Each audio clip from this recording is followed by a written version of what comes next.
Nunot sa pagsaulog sa National Women's Month, ang kagamhanan sa Negros Oriental gibida ang mga nahimong kalampusan alang sa kaayuhan sa mga kababayen-an.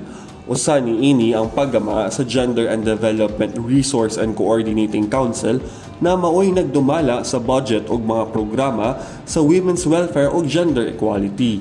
Subay niini adunay pondong gilain alang sa livelihood programs alang sa mga kababayen-an. Ang nagahinan og dako nga budget mao kining welfare, kaayuhan sa mga kababayen-an ug mga marginalized sectors. Abot na og 33.8 million to address the issues of women economic marginalization. Nasab scholarship programs ang kagamhanan alang sa midwifery, nursing, medicine ug agriculture. Naglain sab og pondo ang kagamhanan alang sa paggama og mga dalan ug water systems para maserbisyohan ang mga kababayen-an na tuwa sa kabukiran. Aduna sab gipahigayong Garbo Awards matag tuig na nanghatag og pag-ila sa voluntary work sa mga kababayen-an sa ilang komunidad.